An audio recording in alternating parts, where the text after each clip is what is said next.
8, 7, 6, 5, 4, Video didn't roll. 3, 2, 1.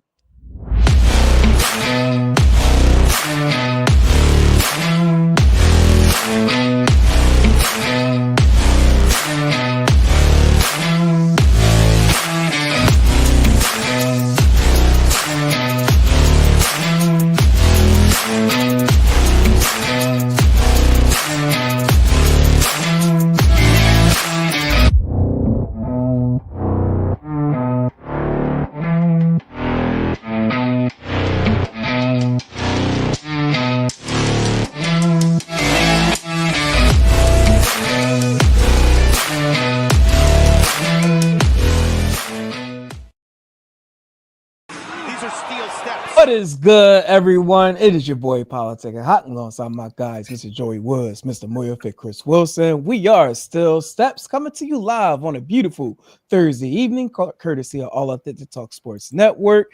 Gentlemen, how are we doing this on this Thursday evening? I'm tired, but I'm here, baby. Oh man, you jacked up a Mountain Dew just last Thursday. Cut it out. That was last Thursday. It's a new week. Now you're tired. Now it's a new day. Yes, it is. A new day. Man. Mr. Joey Woods, what's going on, my brother? What was just going on there? I don't know if like my video was delayed or something, but yours was. You were talking while I was rolling. Was I? Because it wasn't rolling. When the video intro came on, like I'm like, intro is rolling, and everybody but you were unmute. Was mute, you mean? Well, no, we were muted, but you were muted. You were. Yeah, my video never played. Yeah, I don't know what's going on. The intro never played for me. That's janky over there. But I get it. I get it. Trying to force the white guy out. It's all good. Oh, cut it out. All right. Accusations. 2 minutes into the show. Hey, Hawk. Reverse gentrification. Hello, sir. Yeah, right? Like, next thing you know, got a whole slew of comments. Justice for Joey. Listen, we don't support that kind of shit here. We don't want to see any Trump 2028 comments. All right, keep that shit out here. What is going on here? Like, just because the intro didn't run for him. Yeah, that's why. That's the only reason why. So they trying to push you out. They're trying to push you out. We seen to like first it's Bad Bunny. Now you're not gonna play his video. Y'all crazy. Word to the wise, the views expressed here on Still Stats are totally individual opinions of each his own. Viewer discretion is advised. Anyway, we are here. New week, new edition of that Turnbuckle Talk.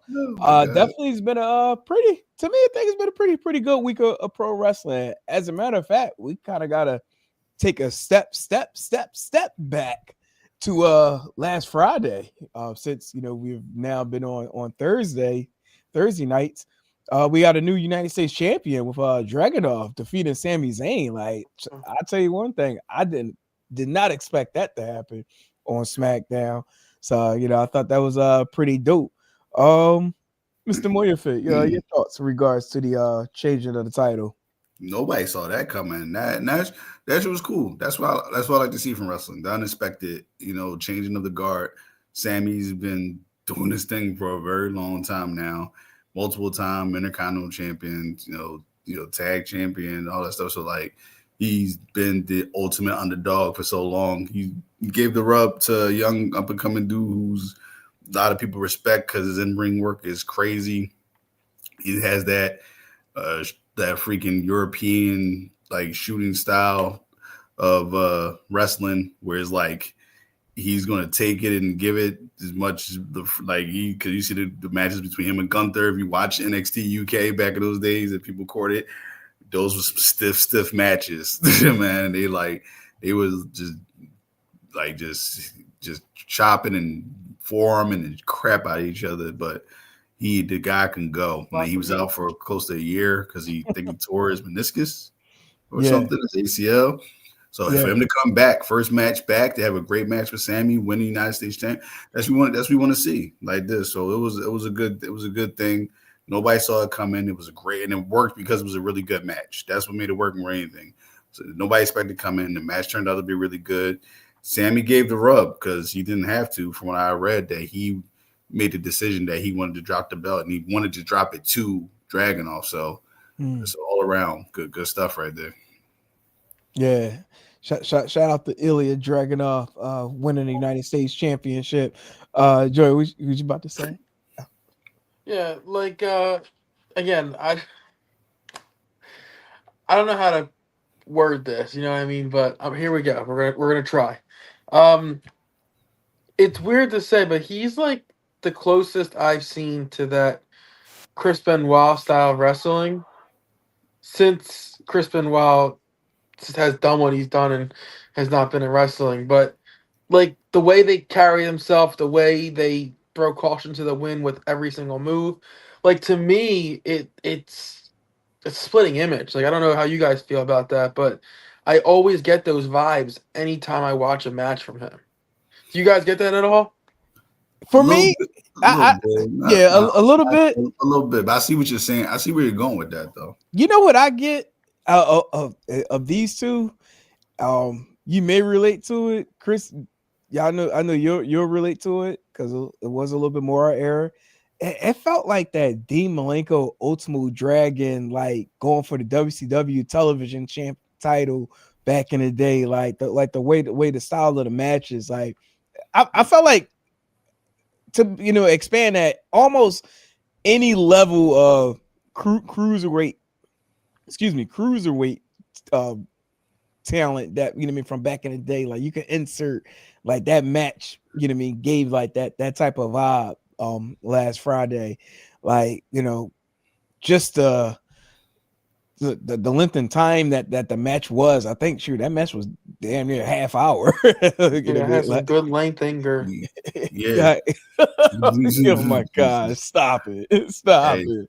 Pause. All pause. Like, but no, like that definitely was a dope match. So it did. It was a throwback style of the cruiserweight division back in the 90s. What's his name? Essentially, that's what it was. Like WCW cruiserweight division was basically the guys. Like even though they were on one of the bigger name companies, it was basically like the top independent guys. Like before, trying to make a name for themselves, right? That Vince didn't want because they were too small, right? But Eric Bischoff credited him. He saw the genius in between the ropes because he knew his top guys couldn't do this, so he needed something. He said, "I needed something to keep the fans into the show and graduate and not turn the channel." So he knew NWO was the glamour, was the must-see thing, but he needed something like between that or before that to keep everybody in tune. And that's what that cruiserweight division was, and that's what Ela and Sammy gave you. It's like, all right, yeah, we want to see Cody, we want to see Cena and all that stuff, but we need something to keep everybody engaged in between that. And matches like this would keep people engaged and not ready to turn the channel, because we're just in a world right now where we're like, our attention span is worse than goldfish. Like literally within 2-3 seconds, we're not paying attention to shit. So you gotta do something and keep some type of matches on where people are not like, yeah, whatever, back to their phones and all that shit. So I mean, I appreciate matches like this. Right. You almost made me have a Kanye moment there, Chris. How was that?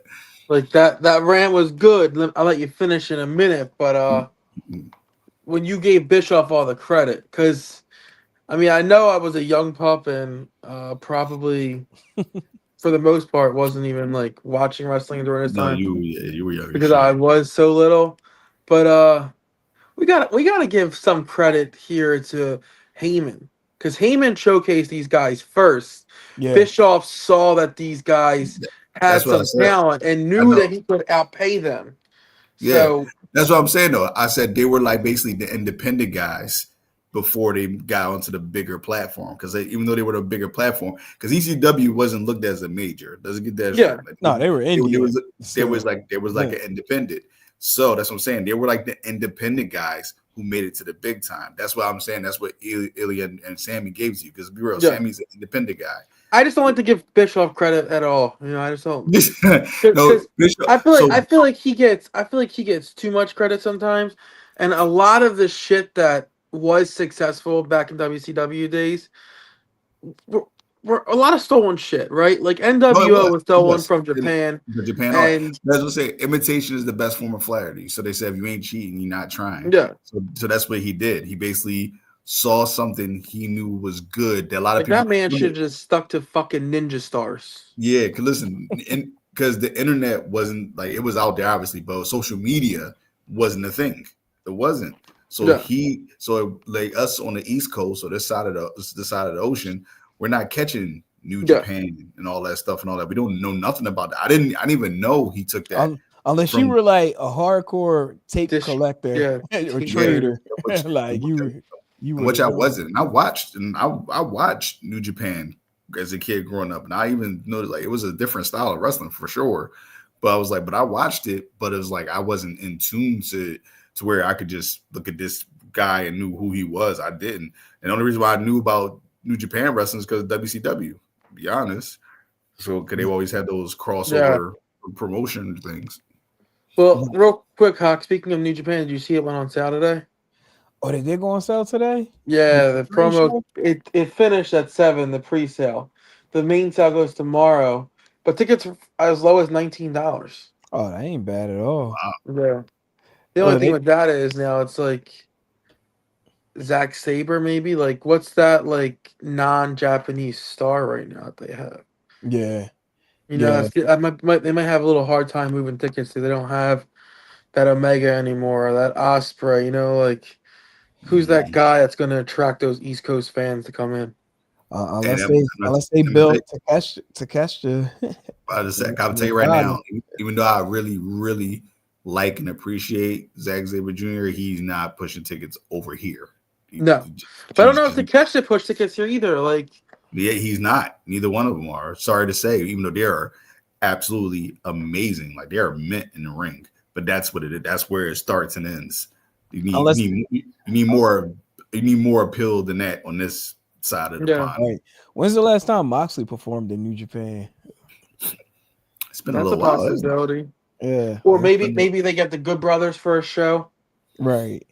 They need something like that to make the East Coast fans come out, right? Because what's up with the Good Brothers? They're doing the Fourth Rope coming up on the 30th, but New Japan, like, they can sell out 2200 Arena just on New Japan names alone, but Trenton's a little more ambitious, right? Like, that's a little bit of a bigger place, and unless you want the place looking half open, you're gonna need some kind of big American name to help sell it out. Maybe throwing a shot left field here while he's in between TNA and WWE, maybe a Joe Hendry or something. That'd be interesting.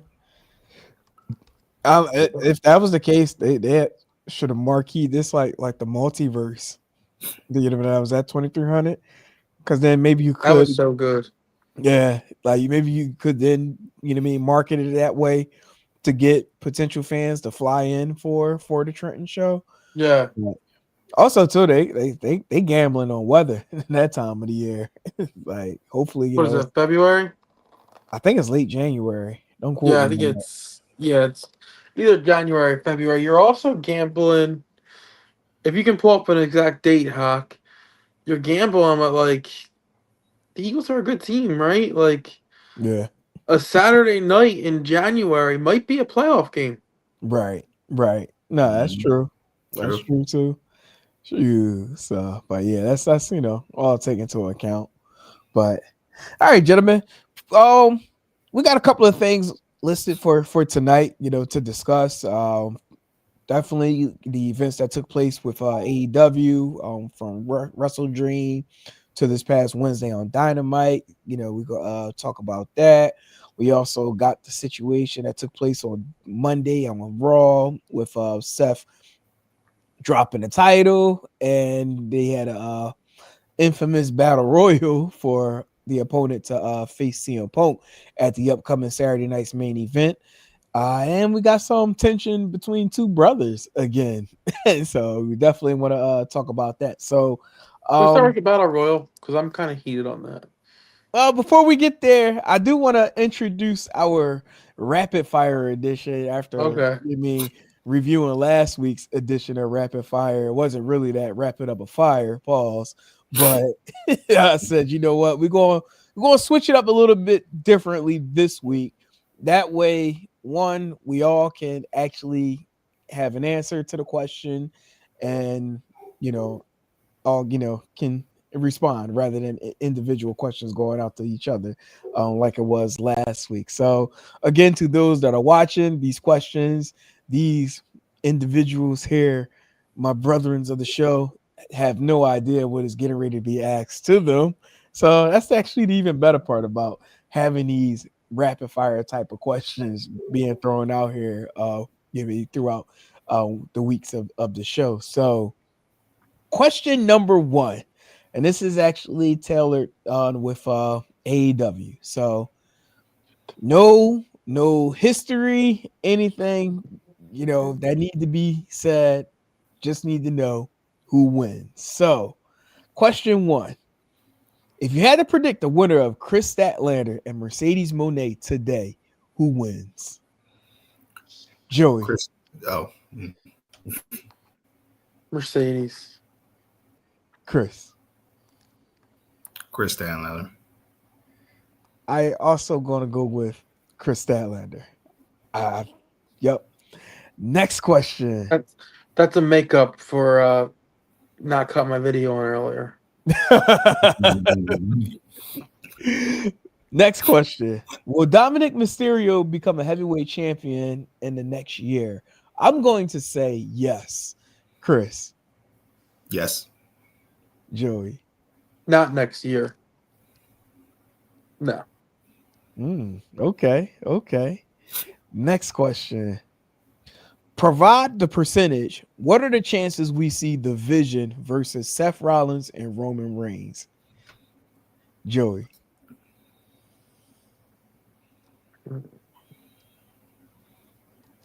I'm gonna say 10%. Just because I think by the time Rollins is back, that storyline's well past Roman and even Seth at that point. Okay. Mr. Moyo Fit. Yeah, I was giving this a very low percentage. I'll go like 9.9. 9.9. Pulling some Price's Rice and shit right there. Exactly. That being said, I'm gonna just go 1.1%. It's like it's not happening. It's not. Good answer. It makes sense. I'm actually gonna go a 35% chance we see the Vision versus Seth Rollins and Roman Reigns. Be some finessing to get us there, but I think there's a chance that it could actually happen. I think there's one way that happens, and that's if what I said last week comes true, and Punk ends up being the leader. Which might be the only way it happens. When we get into the Battle Royal, I'll lay out some scenarios here to go into it deeper. But I got a couple different scenarios here. Gotcha. All right, last one, and this is a yes or no. Will MJF ever step inside of a WWE ring? Joey.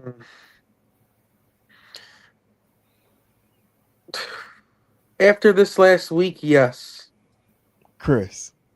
Yes. I'm going to say yes as well. Mm-hmm. All right. Warner's up for sale. Puts everything in a murky situation right now for AEW.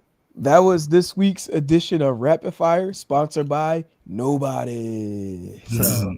that was quick, kind of like, I don't say easy, but it wasn't quite. I don't like hearing that, Chris. What? That was quick. That was quick. That sounded like my wife. Disappointed. That was quick. Oh my gosh. Stop it. Stop it. Oh man. That was it. That was quick. Well, it worked for me, damn it. And then you said that was easy. I was like, that's my response. It's easy. Good night, everybody. Say yeah. Peace. All right, let's jump into this past Monday night of Raw, which we had Seth Rollins being stripped of the World Heavyweight title per Adam Pearce, which then they held a battle royal to determine who would face CM Punk at the upcoming Saturday night's main event going down in Utah on November 1st. And during that battle royal, we had quite a few events take place. One, featuring both Jay and Jimmy Uso being a part of the battle royal, and throughout the match, we had Jimmy assisting Jay from being eliminated, and then there was a pivotal moment where Jimmy was on the brink of being eliminated. Was that with LA Knight, if I'm not mistaken? Was that all part of that same grouping? And then we had selfish Jay Uso, with his selfish tendency, saying, "No." Whoa! It's every man for himself. The reason why Jay was a world champion and Jimmy was Jay's brother. Exactly. Yeah, even that spot, he was off to the OTC. Even that spot, he was off on. He kind of missed them as they were already going over. Bro, this Jay hate, man. It's just I was like this. No. Let's be real. I'm just being real. You saw the spot. You like, okay, he missed that, but okay, whatever. Well, I was like, whatever. I wasn't tripping. I was like, okay, whatever. You missed that. So I mean, if you hiding under a rock, we all know what the result was. Jay advancing to face CM Punk for the vacant belt at Saturday night's main event, which we did have one Big Jim pretty upset with his brother as far as him, being tossed out of the battle royal. So what did he expect? It was every man for himself. Like if it came down to this, you and your brother, what you gonna do? Get mad if he eliminated you still? Like what? What are you gonna do? Like call your shot? Oh, we're co-winners. Get the fuck out of here! Like come on, Jimmy. Like I mean, maybe he was awaiting for it to be the two of them, and then that way they can scrap before whoever gets eliminated. That's what I'm saying. So that's what I'm saying. Jim, just stop it. Yeah. So I got a little bit of beef with this, Hawk. Okay, talk your shit. Because it's a tailor-made, the rapid fire question, right? Will Dominic Mysterio win a title within this year, right? Like, not even saying it had to be Dominic. I'm just saying overall, right? You had a tailor-made spot to make a new star, right? Like, you're starting over from scratch now. You're starting fresh, right? Right. You could have had anybody in that match that wasn't in the main event scene before be thrust into the main event scene simply by allowing them to win the battle royal. They didn't even have to beat CM Punk for the title. Just the fact that they won the battle royal and lost to CM Punk would make them a main event person now. Yeah. And it would have been created instantly. And to me, it was a missed opportunity giving it back to Jay. Like, I don't know. To me, it was confusing. I just think you could have made someone there and you just decided to go with Jay.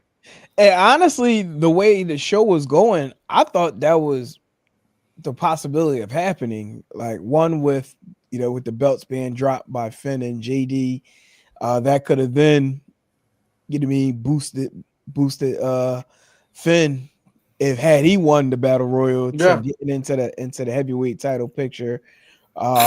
We also had the opportunity for double champ Dom to win and truly be flown to the moon by being put in the heavyweight title picture. I got a future plan for Dom on that. Okay. Well, I'm about to say. Yeah. Very simple. He didn't win, but just know 2026. That's why I say he's gonna be a world champion, but sometime next year. Money in the Bank. Perfect person to win Money in the Bank. Yeah. Perfect person to win Money in the Bank. Not saying it's going to happen, but That's what should happen. Now, Period. The most now- obnoxious. I- He's I obnoxious think as hell. you're right about the perfect person, Yeah. but look at the way Money in the Bank's been booked I since know. Triple H has been fully in control. He's not a fan of Money in the Bank.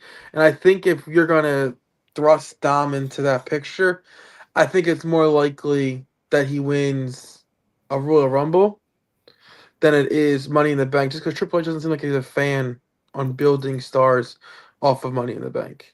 No, he's not. Well, he tried with Damian Priest, and it just didn't take. He should have did it with LA Knight. It's almost like he wanted to go against the grain. Yeah. It was like, all right, we know LA Knight should win, but because he's that over, I'm gonna show I can get this guy over, and it didn't work. Well, he wanted to show that the machine outweighs anybody, right? Like Yeah. I mean, I know it's like a dead horse we beat every show, but go back to Cardona, right? He got over organically on his own with his YouTube channel. WWE couldn't stand that, so they didn't really push him because of that, right? Like carrying Cross got over on his own, not anything WWE did, so he didn't get pushed. I think that's the recurring theme there, and that's unfortunately why it wasn't LA Knight, right? Because he got over on his own. Which is weird because he got over his own, but he got over because of WWE put him on a platform to where he could shine. So it's like y'all are helping him. So don't you want this guy to get these crazy, like organic reactions? But the WWE backing is like, listen, we know you guys love him, but it's because we put him on a platform to where y'all see the genius that is LA Knight as far as character, charisma, all that stuff. So it's like they do have a hand in it. So why be so like, oh no, he's getting too many cheers now? It's like what? Yeah, I agree with that to an extent, though. Remember what he came up as? He came up as Zack Ryder. No, LA Knight. Oh, LA Knight. Gotcha. He came up as a male model agent, right? Yeah. And he wasn't that at first. He NXT. He was yeah. LA Knight. Yeah, but when he came up to the main roster, he was that, and the fans just knew he had that they made it to where it was undeniable that he should be bigger than that role. And I feel like because of that, it just rubbed them the wrong way every way since. And they kept like, all right, he makes money, so we'll put him up to that point, but never actually put him over, right? Like all the title matches he was in, we'll get him up to that point to sell the tickets and move the merch, but we'll never actually put him over. Yeah, that's what seems like that's what's doing. If all that just make him a heel, because he's a really good heel. He's just like this, like just make him a heel. It's like you got this guy who's supposed to be a top baby face. Like you put the belt on Jay, and you did it because why? He was hot as hell. People liked him, but he got a lot of freaking backlash because let's be real. He has all the characteristics of I got my a charger, guys. superstar. I'll be right back. But like when it came to entertaining people in between, that's what it's all about. The in between that separates the good, like good guys from the elite. Jay, how good as he is, he's not elite. He's not. He doesn't have that thing that puts him all the way up here with the Codys, with the Romans. Like he got to have something else that ticks those boxes to make him elite. And unfortunately, he just don't have it, at least not yet. Not to say he still can't, honestly. Maybe if he turns heel, maybe he will find that next gear. That's what I was. My question to you would be like, if he doesn't have that je ne sais quoi that you speak of, why do you believe the WWE has so much faith in putting him in the main event picture? You know what's funny? I was going to say when Joey was talking about the battle royal, I said somebody in that creative team, but Triple H, somebody really, really loves him because that's the only reason why he keeps getting pushed in this main event spot. Because honestly, there's no other reason why. Like we, as battle rap fans, as me and you are, we have your low tier, mid tier, top tier, god tier. Right. Like Jay is a mid top tier guy. He's not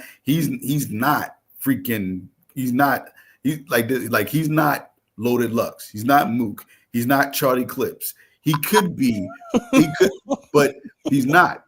But saying I was like, he could I'm be. listening. Let's say he could be. Like I say, he could be. He could be like he's damn sure not a hitman holler. Almost like a hitman holler. A lot of flash. But A lot of see, flash. A lot of entertainment, but not now, a lot of substance with the bars. all right, wait. So like Mook and Lux are like the god tier. God tears. I do think Jay does teeter the top tier, and I say said top mid top. he teeters the top tier based on his in ring experience with you know what I mean what he's done. So yeah, So he could be. So saying he could be like. I'm sorry if people are not following battle rap. I'm saying this because my boy knows what I'm talking about. this but he's like great analogy. Check but check in the battle rap though. but he could be an ill will. What's his name? I said he that ill will status for sure because he's very respected. He can show out and entertain. I mean, he could be ill will. He could be a T top. He could be one of those guys. What's his name? But like this. But I told you his levels because as good as these guys are, and they beat a lot of those. They can beat a lot of those guys here, guys. They can. I got the perfect analogy for who Jey Uso is in battle rap. He's a B dot. Like B dot fire, but B dot is not consistent as far as like his like you know tenure in the culture. Yeah. And he's very one trick pony. Right. Like he's like I'm only doing this because this is what matters to me. He's like I'm not going to change who I am to appease what you think I should be. Right. Now I say what works in Jey Uso's favor is that because again, if B dot had whoever is backing Jey Uso right now in the WWE that's like the smack that's giving him these plates, B dot would be highly successful in battle rap. But in this case, not saying that what's Jey Uso got is wrong. Like it's great. Everything is great. I like it. I do think he is at a top tier level though. Like he teeters at top tier level. Yeah, he's a world champion. So he was a world champion. So he's top tier. Yeah. So while you was away, Joey, Chris used the analogy of battle rap as far as like where Jey Uso's tier is, and he still said he's low tier. It's like no, listen, it's fine because here's the thing, right? Like if wrestling's real, right? Everything that real to me, damn it. Everything that Chris said about Jey Uso is true. If wrestling is real, but we're talking about a company that's scripted, and the only thing that matters is metrics and numbers, right? Because we know wins and losses don't mean shit because they're all predetermined. So it don't matter to me that Jey Uso maybe is a one-trick pony and he's not the best in the ring. He knows his lane. He sticks to it. He sells merch. He gets fans in the seats. He gets views. To me, like, from a business aspect, that's all that matters to them, right? They don't care if he don't have the best super kick because it's not good, right? Or has the best spear because it's not good. All they care about is those glasses are being sold, those Yeet shirts. Every town they're in is a custom town Yeet shirt, and they sell out, right? That's all they care about. So he's doing that, so that's all that matters to them. You know what's funny? What's crazy? And y'all probably not gonna agree to this. And to a certain degree, I don't agree with it, but it we did never have agree with you, Chris. It did like this. I know, but which is fine. His name, but like the redheaded stepchild of the group, bro. It did have me like, like this. I was looking at this guy. He's one of those guys who makes those like honestly stupid wrestling conspiracies. One of these channels I follow. But it's times I do be like, as stupid as this sounds, as you look at it, it's a little bit of truth to it. He said Jey Uso is probably one of the smartest men alive because, and I'm not saying there's truth to this, but it does make you look like, He said all he did was take Montez Ford style and ramped it up to 1,000, and everybody bought into it. And as you look at it and think of it, I'm like, little bit. Montez Ford has been doing the same thing Jey Uso's been doing for the last 5 to 6 years. You have Do you have facts to back up this? Like this. Look, I'm look at the reaching, man. by the way. Look at the mannerisms. Look at the way he look at the way he. I'm serious. Look at the mannerisms for the sunglasses to all this shit. Montez before has been doing that for 7 years now. I'm dead serious. Look at it. What's named this? But outside of the glasses and the yeet, I don't think I Jey said the Uso style. has changed who Jey Uso is since he's came into wrestling. Like this, like he's been that, but like this, if you see them, how the way they talk, how the way like how his or it has a lot of Montez Ford. It's like So he couldn't took you his say that style. Montez Ford is copying Jey Uso's style? Because Hell Jey no. Uso's been in wrestling a lot I'm longer sorry. than Montez Ford. No, this is Montez Ford who he is. Period. Like this is not Montez Ford playing a character. Like you can tell that's who he is. He's just playing it on TV. What's his name? That's like you're just showing it on TV, like this. Everything like they said when you see him, that's who he is. Like that's not his name is not Montez Ford, obviously, but Yeah, he's just but I playing don't himself. think Jey Uso's like I don't think he's switched like I said outside of the yeet and the glasses. I don't think he's switched up who he is since he's been in wrestling. I think he's getting a bigger platform now. I say his style has changed. I ain't saying this. Once again, I say it's all with a pinch of salt. I'm not saying he's trying to be Montez Ford. But I'm saying, but if you look at the way Montez Ford is and the way Jey Uso is, you will see the similarities. Look at it before you think I'm full of shit or bullshit. Look at it. You'll see it. I don't know about that. Like, I just have a hard time saying that when a guy's been in wrestling probably 10 more years than the other guy. And it's hard to say if you go back to that, he was like everybody evolves. Look, I know this. Everybody evolves. But if you look at Jey Uso, like you said, 10 years ago to even 6 years ago, it was not this Jey Uso right now. It wasn't. What's named like that? It wasn't. I'm dead serious.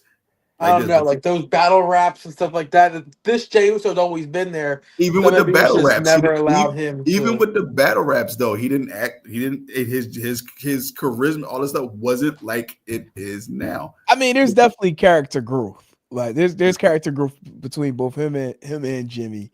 I mean, like as far as like the actual in ring, like I ain't saying about the in ring. I'm just talking about the character. In ring ain't even close. In ring ain't even close. I ain't no. Montez will run circles around him in ring. Don't do that. I'm talking about character wise. That's it. Character wise. None about the in ring stuff. None about that. Maybe like a half circle. I don't know about circles. No, maybe like half. But no, he can. His athleticism and all this. He like I said. Once again, there's a difference between a Montez My Ford man just spits on Jay any chance he gets.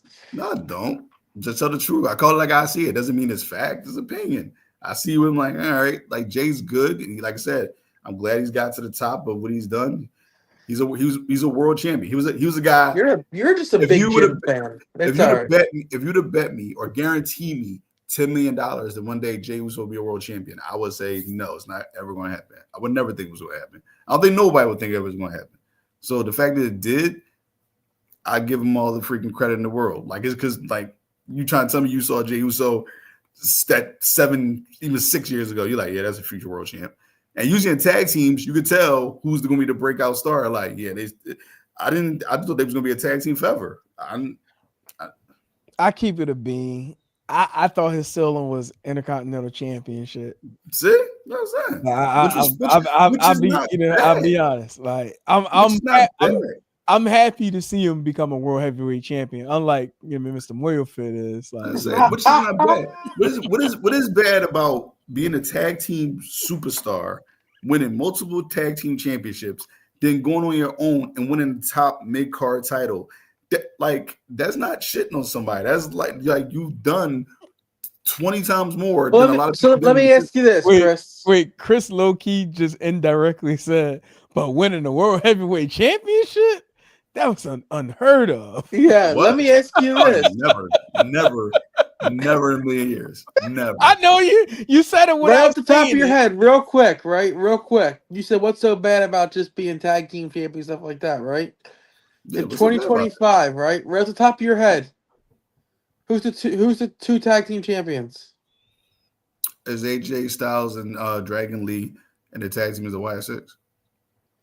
Okay, so you got that, but I think there was last week's show we were like, do we guys remember that Finn Balor and JD McDonough are champions still? Like Right. that's what's wrong with being just tag team champions. Like 2025 tag No, I'm team not. is But yeah.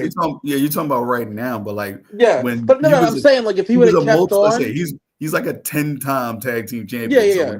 when he was tag team champion, it was buzzing a little bit. So it was like, I mean, I get Well, right now. if you're Right looking now, at it compared to now, it was on fire, right? yeah, Like man. When he was tag team champion, the battles they had with the New Day and all that, they was buzzing, and I love when they drop so much the Samoan they're. I hate when every time this new Samoan people come, they gotta be like this almost animal like people like savages like just I like the fact they like let them just be normal guys who have Samoan heritage, and then once they got past that with the war chants and all that, yeah. they turned into the Uso penitentiary stuff. I was like, here we go. Finally, there you go. They lost me there. I liked them, the Uso penitentiary. I ain't like when they said it in the middle of a promo, but like I like the aspect of it. Yeah, that part you just said to me was like it was a little cringy. Yeah, I never like when they said that, but I like the grittiness of it. Yeah. Like this. Like that promo they had with Dominic the Judgment Day killed it. They was something like this, like every tag team we face, they start naming tag teams, and every time Jimmy had a lockdown. It was like that was fire. That was fire. I was like, all right. The best is when they asked Xavier if he wanted to make some home movies. That was amazing. It wasn't a Wale in the ring like this. Yeah. These motherfuckers really just said that. He's like, get all rated R like your boy Xavier Woods. Yeah. But getting back to the Battle Royal with Jay, right? So I said I had two kind of theories here, right? So again, this is because of Seth's injury. This is Seth's injury, and because you have to adapt on a fly, right? You have to kind of pivot when the story makes you pivot. Obviously, a couple of weeks back, we heard that we were going to get a huge War Games match with Usos and stuff like that, and taking on the Vision. I think that's probably scrapped now. I think we'll end up with the War Games match of the Wyatt Six and someone versus MFT, whatever they're calling themselves now. I think that'll end up being the War Games match this year because I don't want to see that. I don't know what else you can do right now, though. Like because now, of this injury.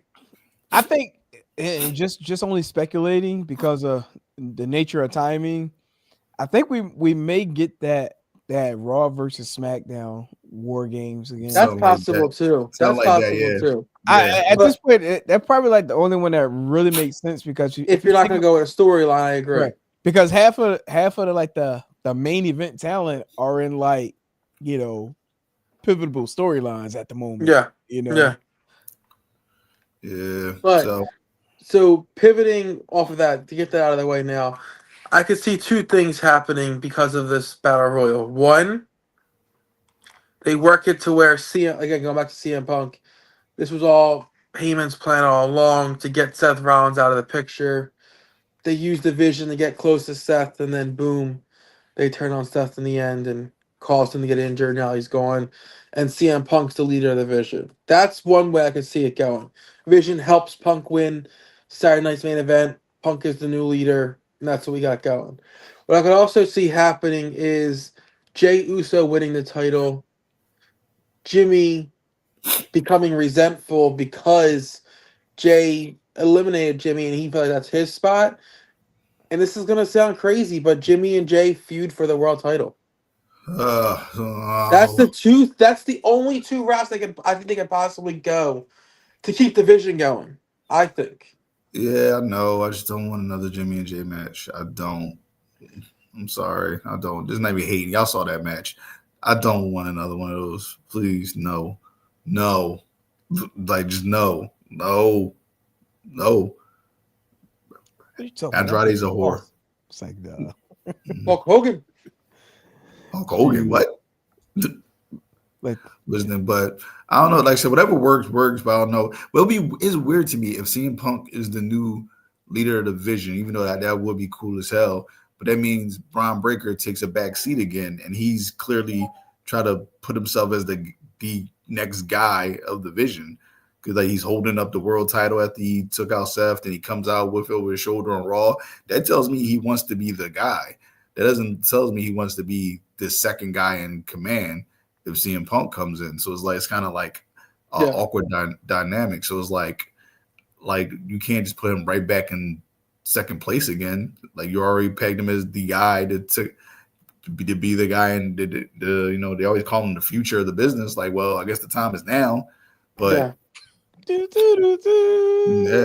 only reason why I'm saying it because I think like everything we're seeing here, and I know this isn't a pay-per-view, right?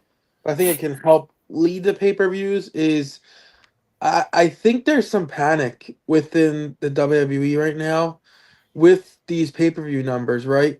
I think I read this week that they're getting like somewhere like 35,000 or something like that new purchases every pay-per-view, right?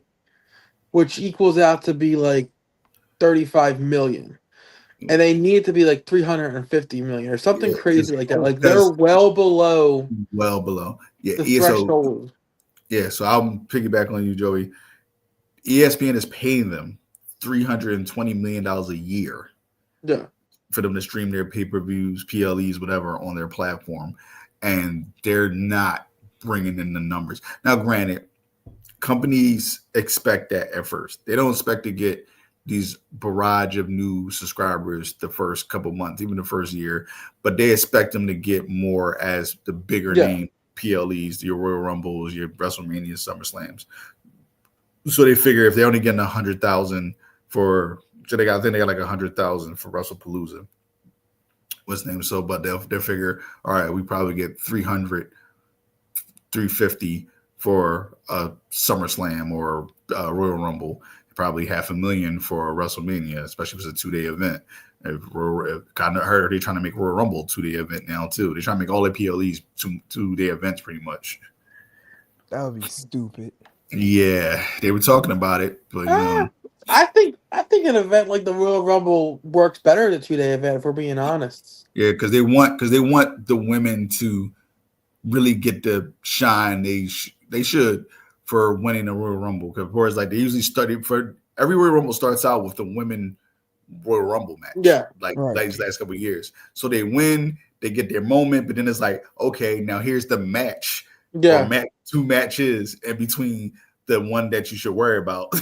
The guys Royal Rumble, and it shouldn't be like that. It's like the women should be on a bigger scale too. Granted that, okay, you move the Rumble to be a 2-night event. Okay, that does open the door for where, okay, the women get their shine for the Rumble match, men's get their shine on their respective day of the Rumble match. That opens the door to have, several undercard matches to be on those events. Problem is, while you could have that door open to have these undercards, when are you going to have these undercard storylines be displayed on television? That's the problem. It's like if you're not displaying the talent as the undercard talent on your weekly programming, like, to me, I feel like it's almost a waste of time that actually increase those double nights for those PLEs. Yeah, but what you gotta do, Hogman, is honestly just put together some. Because just be real, a lot of wrestling fans these days are casuals. They don't, like I said, their attention span is so low. They don't care about long-term storytelling like they used to. And even the people who run the company don't care about long-term storytelling. But that's also why they're strategically trying to like really bank on going into the flow of what today's programming is, which includes like, the real time with social media, and stuff. So it's like you can finesse storylines by way of through social media, but at the same time too, when it really matters is in a square circle. And if I'm a fan and I'm interested in your storyline, I do want to see it play out throughout the course of the weeks of a weekly programming up to his PLE. You know what I mean? Like I want to see it. Like, But I think if you made Rumble a 2-night event, I think it then like right now, right? Like a lot of the matches that happen outside of the actual Rumble matches are afterthoughts, right? For the most part, right? The most important is the women's and men's Royal yeah, Rumble. I think if you make it a 2-night event, I think you can put a more of a focal point on the actual matches because I don't know how you guys feel, but I think the Rumble is the second biggest event in WWE. It is. yeah, Like It's it's my debatable it's, between SummerSlam and Royal Rumble. I think the Royal Rumble is a little bit bigger. Royal Rumble is bigger because it's a Yeah. lead up to WrestleMania. Yeah. So I that's what. think the matches would now also feel that importance of being the number 2 show if you had 2 nights because now you can afford to do that a little more with storylines, which is kind of the exact opposite of what you're saying, Hawk. Yeah. I And think on there too, make it bigger. Make sure that all the matches on there should be championship matches like this. Besides the world and heavyweight, the world and WWE champion, but have the Intercontinental Championship on there. Have the Tag Team Championship. that's what I was going to lead into because like to say all the titles should be on the line. That way we know what WrestleMania is going to look like. Yeah. Like every match should be a championship. So that's good. That means we have 3 championship matches and then the Royal Rumble. Like yeah. That's the only way you can actually sell it. yeah. And then by way of selling it is also including the storylines that's going on with those respective titles. Yeah, so as long as it's entertaining, you got the right names, the right people. It doesn't even have to be a long story. Honestly, it could be they could do like a month and a half, like because that's people these days. That's all they care about. What's name? But like I said, championship matches. Then you have your surprise returns in the Rumble. Have everybody happy, or new signing in the Rumble from some Yeah. All right, we was on this one for a nice little minute, but we'll see what happens. I know we've still got another 2 weeks before Saturday night's main event at this point. Mr. Cody, is that Cody? Can he tell us? Whoa! He don't talk. It's the blood, Cody. By the way, real quick, I know I mentioned earlier about tag team. Shout out to my boy AJ Styles. Let's go, baby. Yeah. Him and Dragon League winning the titles. Yeah, we jinxed. What's the name? Finn and him. Yeah, that was like the ultimate jinx. I know. Sorry. Matter of fact, who brought that up last week's show as far as at the tag? I did. I was like, do we know the tag team champion? I knew they were. I was like, y'all know they're the tag team champion. It's like because they're not shown or they never defend the belt. So it's like Finn, JD, you can follow him at MoyoFit215.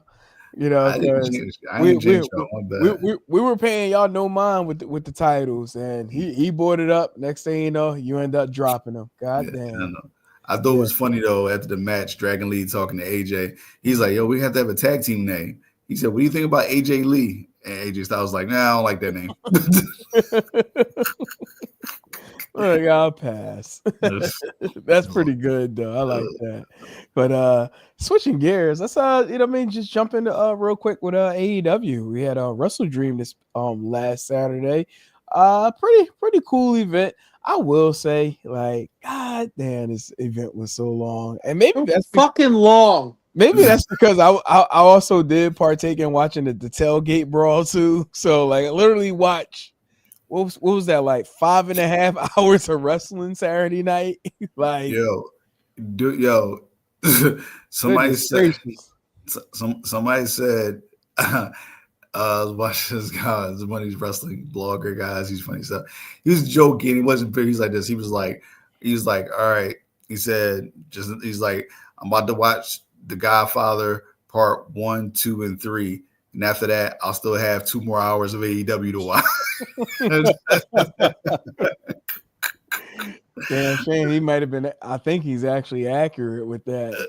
They're like 4 hours long, bro. No, because Godfather 1 is like 3.5 hours. 3.5 hours. But think about it. How long was AEW Wrestle Dream? It was at least a good 5.5 hours. 5.5 hours. Because I think the I Quit match ended literally like just a little after 12:30. That's insane. If I'm gonna be honest with you, I didn't see one fucking second of the I Quit. No. No, I'm sleeping. My eyes fucking quit Yeah. on the day. Like, So Go to town. we grown. We got shit to do. No, look, I'll be honest. I like had that my TikTok sound. I don't want to, Grandma. I'm tired.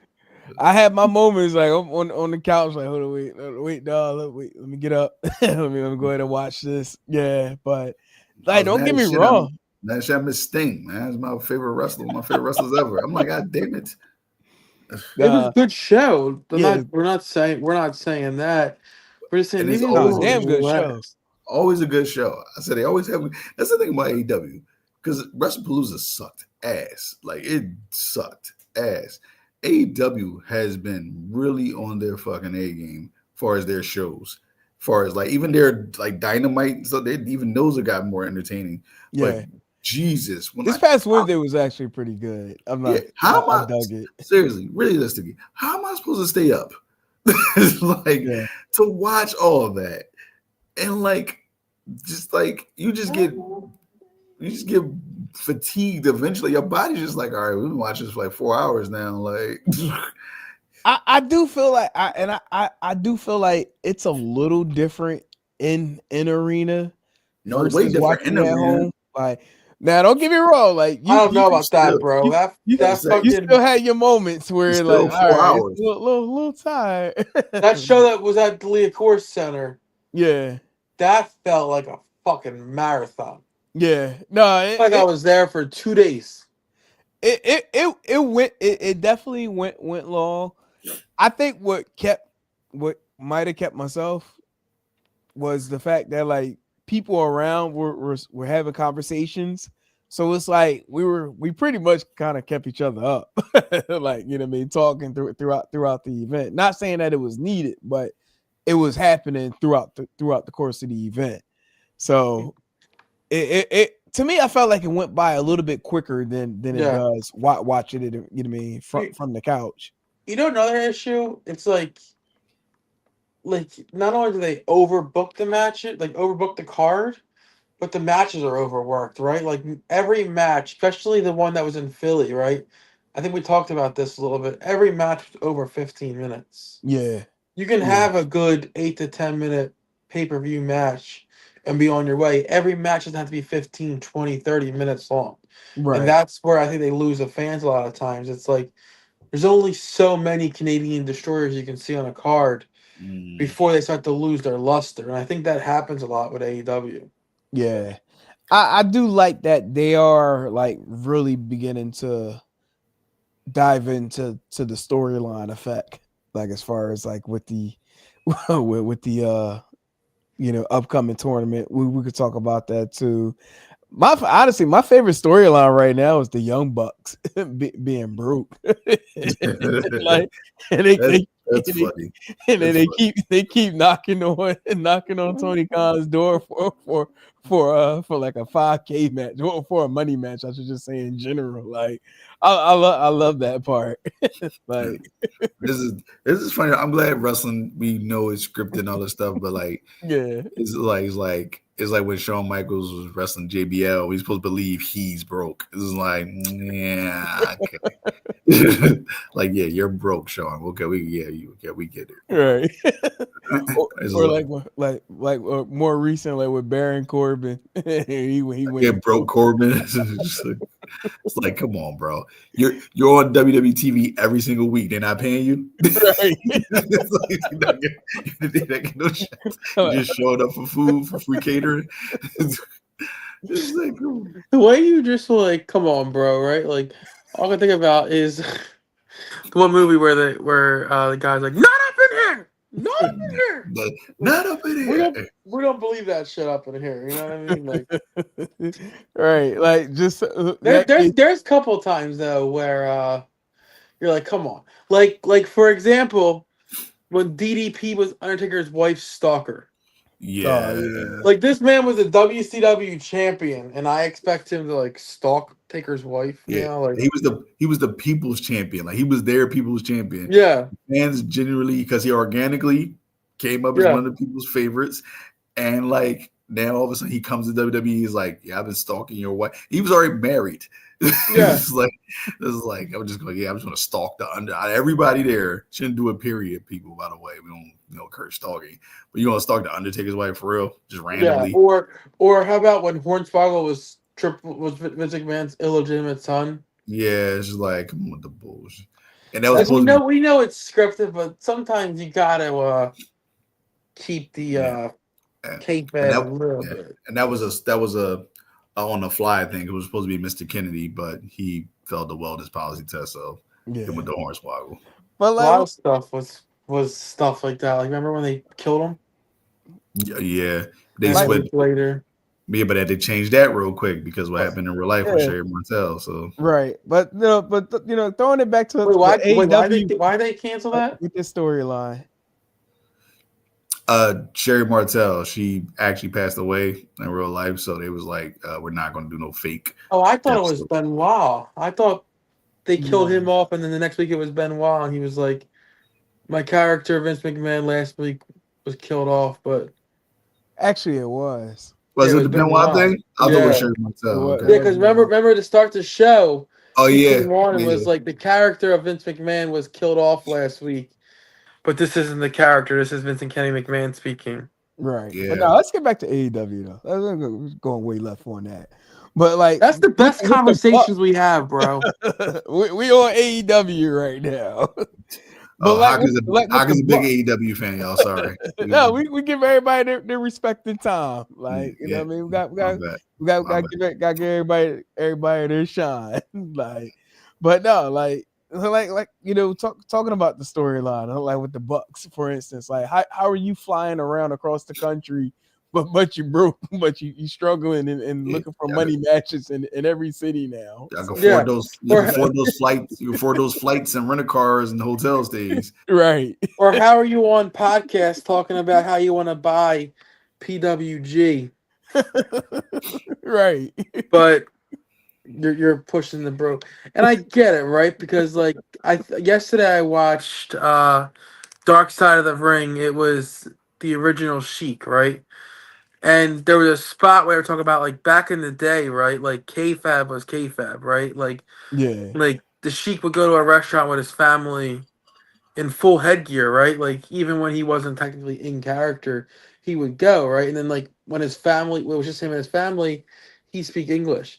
But the second a waiter or someone that wasn't his family came up, he would talk Arabic, like instantly, right? To keep that storyline going. Mhm. I think that's one of the biggest thing that's missing in wrestling right now, right? Like That's the Undertaker. The Undertaker was notoriously like that. Like he never tried to break character. He didn't like even like when cameras was on him, he was like, yeah, even if guys were out of character and they weren't like, technically on the clock, then he used to be like, hey, get into character. Like they need to believe we don't like each other, or we need to believe we're these people. And the guys used to look at him like, fuck out of bro. We're at the gym. The Sheik was so crazy. Like I don't know if you guys watched the Dark Side, but during Thanksgiving he had the heels sit at one table and the faces sit at another. Yeah. Just because that's how it was back then. And I think like nowadays, like fans are like, I mean, wrestlers are so like wanting fans to like break that fourth wall, which is so weird to me. Yeah, they get off on that. Like to break that fourth wall, they love doing it. But I think it limits storylines that you can tell, right? Like, again, I don't want to bounce back and forth, Hawk, but a storyline that like you're like, what the fuck? But like, it's like it worked, right? That fake mole on Jillian Hall's face. That growth. Yeah, remember that, right? Like we all knew that wasn't real, right? Right. But we allowed the disbelief. I'm not sure what the word here to use, but we allowed ourselves to play along, so to say, and believe for the storyline's sake that it was real, right? We knew it wasn't, but we just played along. That to me is dead in wrestling nowadays, right? But that we Did we play along? That was the dumbest shit I ever seen. I was like, this is See, so. that But it went was on for months. that Yeah, was I a know. point in my wrestling watching life where like I was watching, but then I was like, man, I ain't looking at that bullshit. Yeah, I was like, Like, I think I reached a certain age to where I was like, all right, this is just fucking dumb. Like, why we? Yeah, Like, I guess, like, and it's funny hearing you guys say that. 'Cause I guess, like, when we consider the ages that we all were, we looked at it differently, right? Like, I was a fourth grader, fifth grader. I Like, was to probably was me, like 9. It was like, yeah, I was in like fourth grade. So to me, I was like, this is the craziest shit I ever seen, right? When like the Boogeyman ate off her face and shit. Like, to me, that was wild, right? To you guys who are in high school, right? You're like, this is fucking stupid. yeah, right. because he ate off her face and there was no blood whatsoever. Yeah. It's like just like, all right, Frantically screaming because your mole got eaten off. Like there's nothing like But like, literally. but like even the Boogeyman, right? Like, I don't think that character works nowadays. no. No. The closest we got to that character is like a Dan Housen, and he's more of a comedy, right? Like, Actually, shockingly, I think his character will work more now just for the sake of nostalgia. Like I don't for what know. he was. It but I think was he would have to be Like a more feature. like a demented type, like a Wyatt Six, like a like this person just fucking insane and less Yeah. mythical. but that's it. He can never get in the ring. No. He can never ever get in the ring. That's why he barely wrestled, because his wrestling was trash. So it was like he had a physique and he had the charisma and No, the character. I'm quitting this fucking show. I'm quitting this show. All of my favorite people, you just fucking shit on about how bad they are in the ring. I'm this is my last fucking week on the show. All right. So I'm not sure. All that we Hot. got. What did you think of the Boogeyman's in ring work? Honestly, I really couldn't care. Like, you know, He was trash. I ain't gonna say he was trash. Like, it was an interesting character. He wasn't good. Look, I was intrigued. That's all I'm gonna say. I was The intrigued. character was cool. I ain't care about the worm shit, but the character was cool. I But like when he hit his head. I like when he hit his head with the clock. I thought that was thorough. But see, I got to call a violation on WWE because he came up with around a time when like they were like treading the lines of like that counter reality sports entertainment pro wrestling. Yeah, reality TV. Right. Like Miz, like the the hands around. inception of the Miz. Right. And remember Boogeyman, he was on that Tough Enough. He was. He lied about his age. Lied about his age. He said he was 30. He was 40. They was like, how old are you? He kept lying. They was like, how old are 30. you? 30. He was like, I'm 40. They was like, thank you for your time. And they kicked him off. But wind up bringing him back. That's so funny. I'd like to play that right now. We probably get kicked off if I were. He's like this. He's like 30. But he just kept saying it. He's like, they was like, how old are you? They kept asking the question and he just kept saying 30. It was funny. It was like instead of saying 10, he was like 30, 30, 30. It was like, one more time. How old are you? I'm 40, but it doesn't mean. They was like, okay, sir, we thank you for your time. And they still brought him back. Yeah, I'm trying to see if I can find it real quick. The Miz didn't make it, but they brought him back. The Miz didn't win that. Oh, they just announced the Hardys. What's that for Fourth Road? Yeah. Who they fighting? I don't know. They announced them as a meet and greet. Oh shit! It's the Hardys and Zilla versus the Good Brothers and Josh Bishop. Mm. That's a banger. The Hardys are bringing back the broken characters. Yeah, that should be a good one for sure. Hold on, I found it. How old are you? 30. How old are you? 30. Don't lie to us. How old are you? 30. You lying to us? 30. What's your license say? 30. How old are you? 30. How old are you? 30. 30. What's your license say? 30. Don't 30. Lie. How old are you? 30. How old are you? 30. 30. Lying to us? 30. How old are you? 30. How old are you? 30. What's your license say? 30. How old are you? 30. When does he admit that he was 40? 30.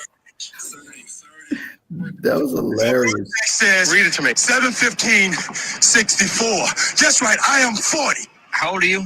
30. Yo.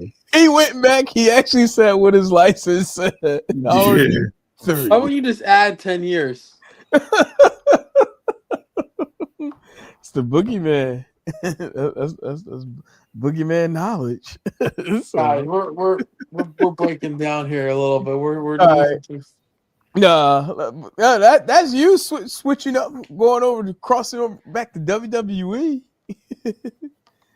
try and conversate about the AEW. What about this Sprite bottle? What about the Sprite?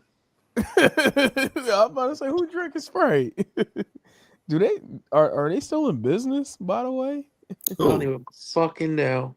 I'm about to say I haven't seen anything. Shoot, I haven't seen a move done in wrestling in a while. Talking about the Above my pay grade. atomic drop. Oh, dude, I legit forgot all about them. Yeah. Well, I know that those two guys they brought on,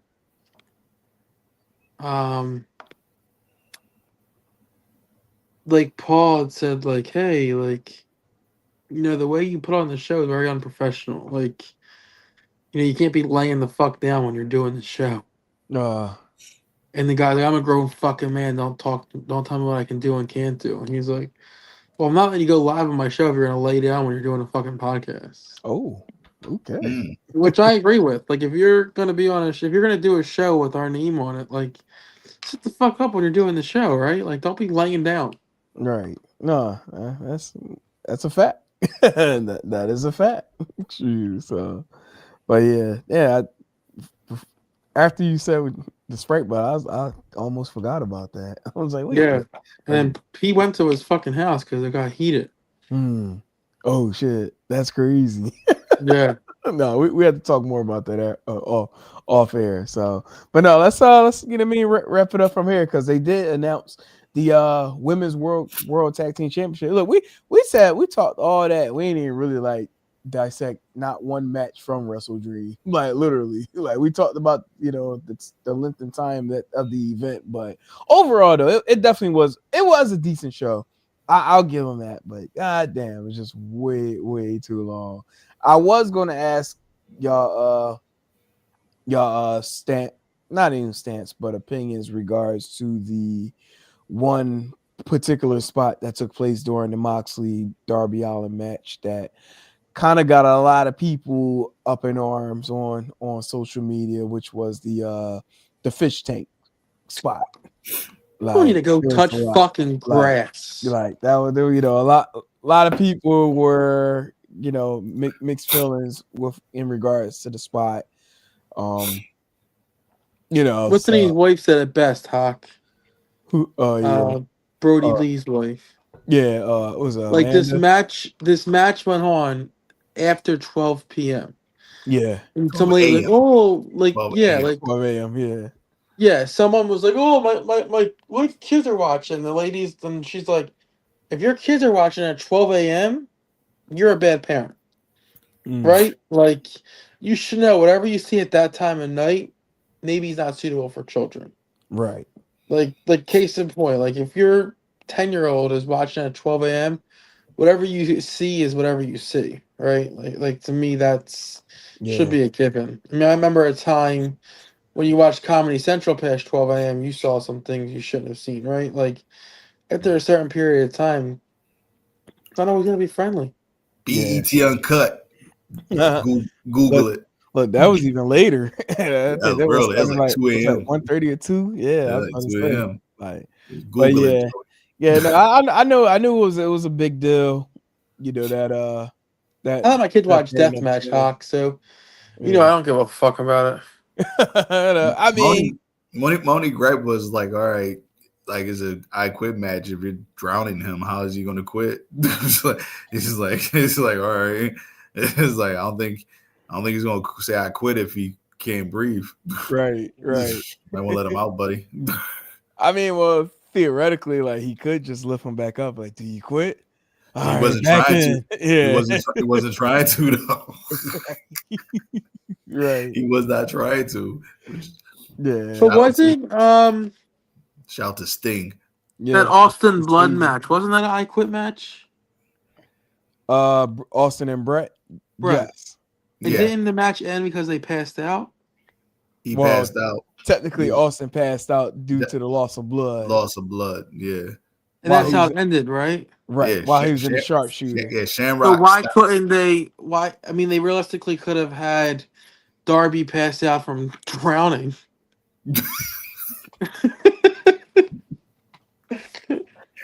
Okay. You know what? Stay with me. Stay with What you me. gonna say? Okay. Right? Like. Okay, he's dead. Match is over. Fucking. I'm You know gonna call what? this one, y'all. But to be fair, you don't only have to die. Please. You Again, go into a fucking coma or something. keywords interesting spot. Jesus. Very, very interesting. It was intriguing. Like I ain't mad at it. It was just intriguing. I Get just the felt like defibrillators. that's what I'm saying. How is he going to freaking quit? Yeah. They should have put some fucking piranhas in that fish tank. That would be a really interesting spot. I've been watching wrestling for 30 plus years. I've never seen a fish tank ever get hauled to the ring. Let me Like, ask you a serious question. like, If they add a piranha to that fish tank, would PETA be up in arms? oh, absolutely. Yeah, absolutely. I think so too. Absolutely. What? And listen, man. They be boycotting at every AEW show. We thought we seen something at the residentials. They be at every AEW show. Real quick. I really enjoy Darby Allin and like the shit he's willing to put himself through to entertain us as fans. But he has to dial it back a little bit because I swear he's taking years off his career and life with the spots he's doing. When Claudio threw his ass and over those ropes onto that tape. He knows this. Yo, Right. That was an amazing spot, but I said, come on, bro. Like, How about his spot on Ariel Hawaii when he got the cup of water given to him and he like deliberately just missed his mouth and poured it all over his fucking body? Yeah. You see that? Yeah. It's Like talk about not. We talk about how kayfabe is broken nowadays. Talk about not breaking kayfabe. Like he does a great job of that. Yeah. I think that's who he is. Like I think he's playing. I really don't think he's playing a character. I think this is who he is. Why he can't climb Mount Everest. Which I agree. People don't do like that. People don't return from that. Yeah. He was on Sex Sent Me to the ER before. What? He was what? You know that show that used to be out where they tell like stories about how like sexual things put them in the ER? No. There was a show out, I think it was on maybe like MTV or something, where it was like Sex Sent Me to the ER, and it'd be like couples and like people would like talk about how like they've done things that like sent them to the ER, like sexual. And he was on there once because something that he did sent him to the ER during sex.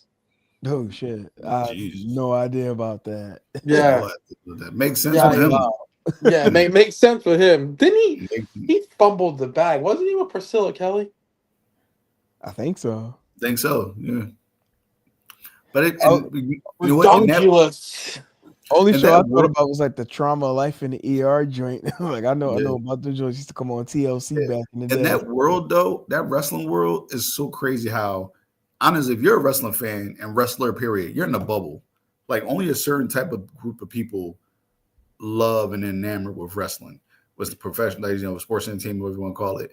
So a lot of those people in that bubble typically just date around the same people. Like they don't really date outside their culture. They just date within because they feel like they all understand each other and because that's all they see majority of the time.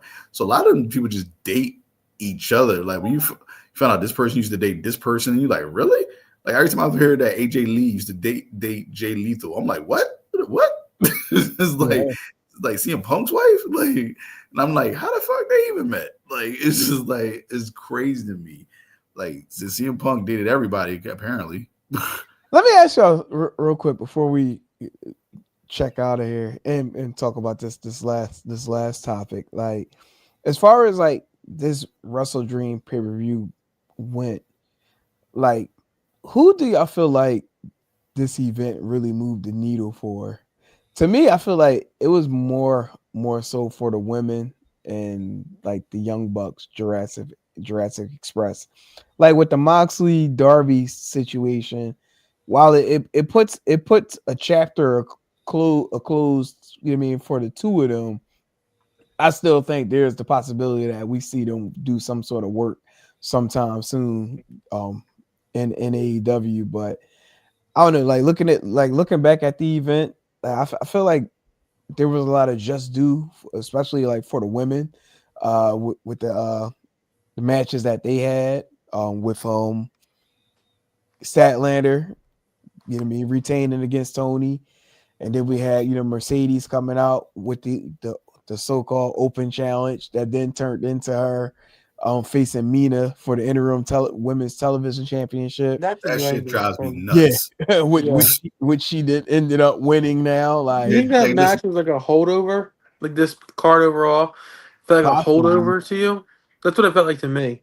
that should drive me nuts. Like, Like we didn't I want ain't to not mad start. about her winning all those belts. I love Mercedes. I'm like the interim television women's world champion. It's like, come on, yo. They didn't Like, want to start a new storylines. yeah. Yeah, So they, I think they did that just so her and Tony could be a tag team. That's going all. into this tag team tournament. Yeah, That's so that's all. yeah. That's why they did it. What's his name? But the answer what you saying, how obviously definitely elevate the women. A guy, I don't know if it elevates him, but a guy who just like every time I see, he's like, I'll be like, man, he just got it figured out. Like he's never not entertaining or boring to me as Samoa Joe. Like he just never bores me. Just like this, like his energy, the way, even though he's nothing like he was 10, 15 years ago. I mean, like who is as far as in-ring work, but like even still, I still love his in-ring style. And like the way he just knows how to be this badass, aggressive guy, but also knows how to be funny. It's like when the right time to be funny with his words, with his mannerisms, but still like can put on a damn good match. Like I did not know I wanted to see him was named in the world championship picture ever again. But now I kind of want him to win the belt. I'm like, yeah, you should win. right. it's like so Samoa Joe, man, I give him all the credit in the world. That guy just got wrestling figured out. In that case, in a way, it might have did more for like maybe like a Hobbs of the ops, since they supposed to have what I mean, aligned with the the hill side of Samoa Joe. But the way I saw Shibata this past Wednesday, I don't know, he seemed like he's a little iffy about the direction that the ops are going. So I won't be surprised they like kick his ass at some point. Like, but they've been wanting to push Hobbs for like the last 3 years now, but he just stayed again injured. He was like Warlow. Like every time you turn around, as soon as you're ready to push him, he got hurt. Right. But yeah, let's wrap it up here on this final note, because they did have the women's World Tag Team Championship tournament brackets revealed, and we have Queen Aminata, Jamie Hayter going up against the Sisters of Sin, Willow and Harley going up against Monet and Athena, Windsor and Rio going up against Tony and Mina, and Megan Bain and Penelope going up against, what's that, Ty and Ty Anna J and Tay J. Like, yeah. So get a belt to Anna J. Yeah. Give them both to her. No, in serious, who y'all think winning this tournament? I want somebody that's least suspected. I'm dead serious though. I want Anna J and Tay to win. I think now that Monet has ROH titles, I think eventually Athena turns on Monet. Interesting. I don't see Mercedes, and but I want Willow to win the singles championship. I don't like they might give her a tag team championship. You know what? It might go to Willow and Harley. I'm not gonna now I'm looking at this. It might go to them. They might finally want to give Willow some type of championship that's an actual AEW championship. My first thought was actually Tony and Mina, but I'm starting to second guess that. Like, but from what they sold over the last episode of Dynamite, and then from the pay per view, I'm like, yeah, they're trying to build something. But honestly, everyone that's in this tournament has a case of winning these tag titles. Yeah. They want the in any division, you want the tag team, you want the championships, the inaugural champions to really put eyes on the division. Yeah. So Yeah, it has to be somebody on that caliber. Like it could be somebody unexpected, but it's going to be somebody with some type of name value to where that could bring an attention to that division. So yeah, you got a big point with Tony and Mina because nobody's bigger than Tony, so she gets all the eyes on her own, and Mina gives her a great energy. They're like their energy together, chemistry together is amazing. right. What was the name? But I don't All know. right. If you had to pick two to go to the finals today, who you got? In the finals, I'm Yeah. gonna go with Monet and Athena because it's an easy one because she has all these damn belts. It creates intrigue, and like Joey said, it might be some tension there towards the end. What's the name? So did it create a storyline with them later on? So I'm gonna go with Mina and Athena, which unfortunately takes out Willow and Harley. But Mina and Athena probably against Tony and Mina. Tony and Mina versus Moni and Athena. Yeah. That's my pick too. Yeah. Same. Look, Yeah. and it rhymes. Yeah. Is you gotta have an inaugural champions and match that's going to bring eyes. Like you just got to, especially for a division that you want to be elevating. Like so, you got to have the biggest names in it. So they're the biggest names in that. It just makes sense. Yeah. Yeah. So we got more to come on that. Starting next Wednesday on Dynamite, the AEW Women's World Tag Team Championship Tournament. So should be fun. Lots of good shit coming up over the next couple of weeks. I will say, I don't know what it was with this past month, but it just seemed like we had like a pay-per-view like damn near every weekend. Like goodness gracious, like love it. But it's like cool. It's cool, but saturation is a thing. So yeah. Oh yeah. So all right, gentlemen, we are at the 1 hour 27-minute mark, and we'll wrap it up here for tonight. So before we go, any last things before we kick on out of here? Nope. Thursday. We here. All right. We here. Mr. Joey Woods. What he said. Gotcha. All right.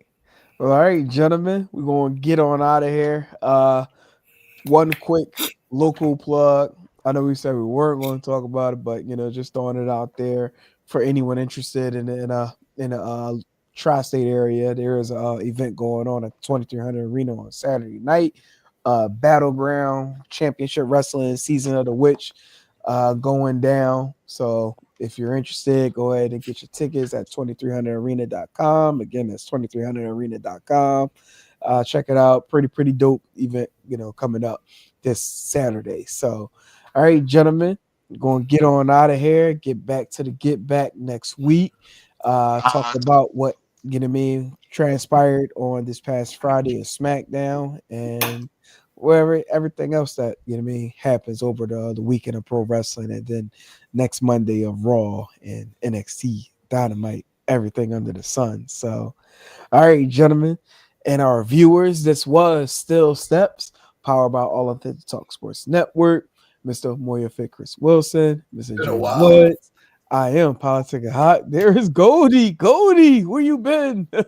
Will Goldie be here next Thursday? Tune in to find out. On that note, we'll holler at y'all later.